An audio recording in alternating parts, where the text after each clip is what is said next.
Bonjour, ici Stéphanie Dionne de l'École branchée, au sommet du numérique en éducation, et j'ai le bonheur de recevoir avec moi Linda O'Connell, qui est conseillère pédagogique au Récit national de l'éducation préscolaire. Bonjour! Bonjour!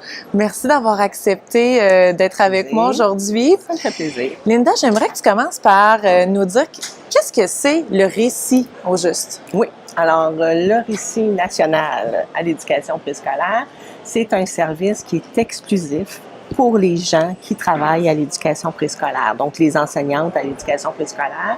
Donc, le mandat, c'est d'offrir une veille technologique, de voir les outils qui sont les plus pertinents, les plus appropriés pour les enfants et les titulaires de classe de maternelle.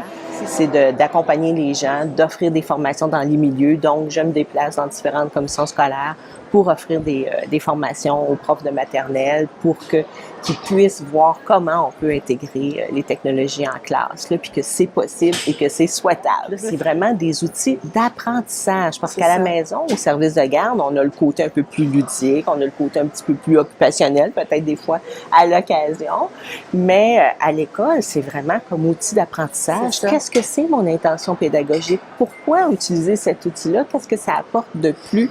Puis c'est probablement aussi pour que les enfants commencent à avoir une nouvelle façon de les utiliser. Parce que s'ils sont habitués de jouer à des jeux, de consulter, de regarder des vidéos, donc d'une façon plus passive, on va dire.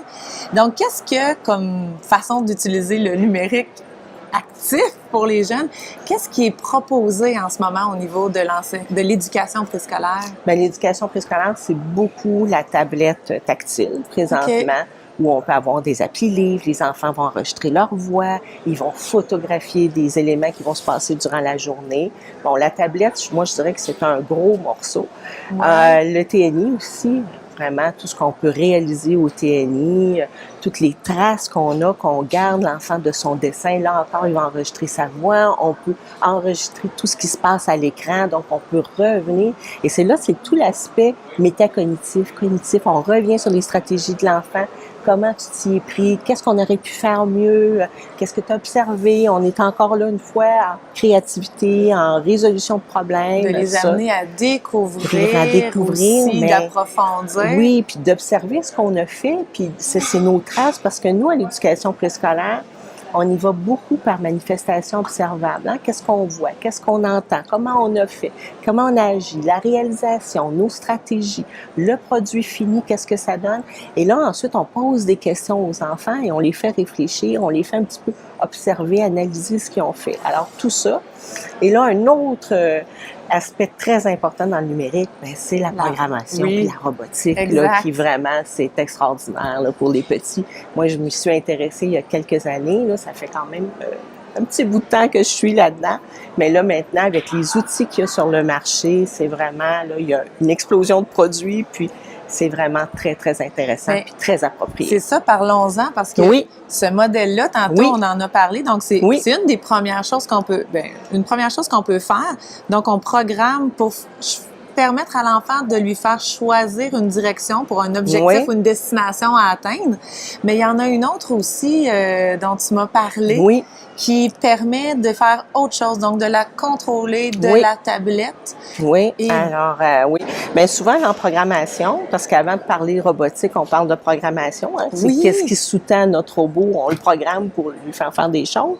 Alors, on va commencer avec les petits, avec des activités débranchées où on va les faire avancer, reculer, tourner à gauche, tourner à droite.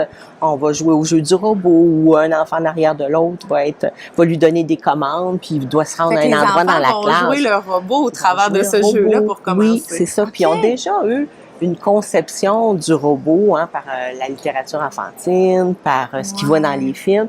Ils ont un imaginaire qui est développé, puis on ne veut pas leur enlever ça, mais on va le compléter en construisant leur compréhension du monde. Entre autres, c'est une des compétences qui est travaillée à la maternelle.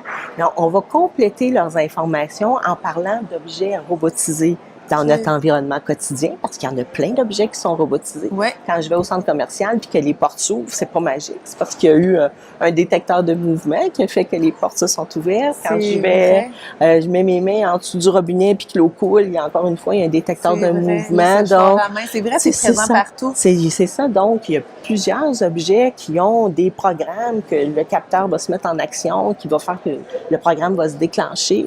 Alors, la petite abeille, entre autres, que tu viens de montrer, ben il y a la petite Bee-Bot, qui est la jaune qui est là. Mais moi, j'aime bien la Blue-Bot. La Blue-Bot qui est bleue, qui est un peu le même principe. On commence à programmer un coup qu'on a fait nos jeux de robots, nos activités débranchées. Ensuite, ben là, on va la programmer avec 6 boutons sur le dos.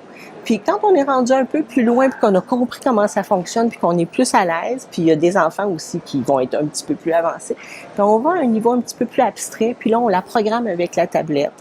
Alors là, c'est intéressant de voir les enfants réfléchir à leur trajet, à voir, là, bon, OK, ma séquence de programmation qui s'affiche, et là, que l'abeille avance comme par magie.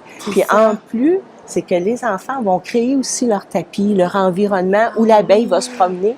Et là, ça va entrer dans l'application, alors ça devient encore plus signifiant pour eux. Ça rend tellement visible ce qu'ils ont dans la tête, puis que là, tu peux intervenir, puis rétroagir, puis les guider. Puis c'est là qui est intéressant parce que tu les laisses pas stagner avec certaines de leurs conceptions, tu les fais cheminer, tu les fais avancer. C'est passionnant. Félicitations pour tout ce que vous faites au niveau de l'éducation préscolaire. Merci beaucoup. En tout cas, moi, j'y crois tellement. Oui, ça paraît. Oui. Je suis vraiment une passionnée de ce petit monde-là. Puis je suis vraiment une passionnée de tout ce qu'on peut faire avec les technologies. Moi, je suis épatée. Je trouve ça extraordinaire. Magnifique. Oui. Pour terminer, Linda, je t'inviterais à répondre à cette question-là qui est proposée par Esquad Edu, qui est quel est ton mot qui te permet d'avoir un impact positif sur les autres? Ben moi, mon mot, c'est vraiment la collaboration. Parce que quand on travaille en collaboration, que ce soit collaboration école-famille, collaboration entre tout le personnel de l'école, il y a beaucoup d'intervenants en classe de maternelle, collaboration quand moi je suis là aussi comme formatrice avec les enseignantes que j'ai devant moi, quand je vais dans des classes, qu'on m'ouvre la porte puis qu'on me dit « Viens voir ce qu'on a fait, ce qu'on a développé » ou « Viens m'aider pour dire comment je pourrais amener ça plus loin » puis tout ça, ben là, il y a une belle collaboration qui s'installe. Puis les enfants aussi, entre eux, quand ils sont au TNI puis qu'ils ont une tâche collaborative, mais c'est beau aussi de voir ça quand ils vont échanger leurs idées, quand ils vont prendre une décision, quand ils vont s'entendre. Des fois aussi, ils sont en conflit, ils ont des petites résolutions de problèmes, puis des fois aussi, ça va pas toujours comme on veut, puis comment est-ce qu'on les fait cheminer là-dedans pour qu'ils arrivent à s'entendre puis à collaborer. Puis quand on a des tâches collaboratives, c'est souvent des tâches aussi de plus haut niveau. Alors, les enfants sont obligés de réfléchir. Alors, ça fait travailler autre chose. Là, on est vraiment plus loin là, dans les stratégies cognitives, métacognitives. Alors, c'est vraiment... Alors, je pense que ce mot-là, ça englobe beaucoup d'éléments. Parce que quand on collabore ensemble, on peut pas être tout seul dans notre bulle. Des fois, ça fait du bien d'être tout seul. On en a besoin, là. Mais généralement, pour grandir, je pense qu'on a besoin des autres. Puis, pour moi, c'est un mot qui englobe beaucoup d'éléments importants. Ben, merci beaucoup. Puis, on vous invite à vivre aussi la collaboration comme Linda. Merci. Puis, merci pour l'invitation. Ça fait plaisir!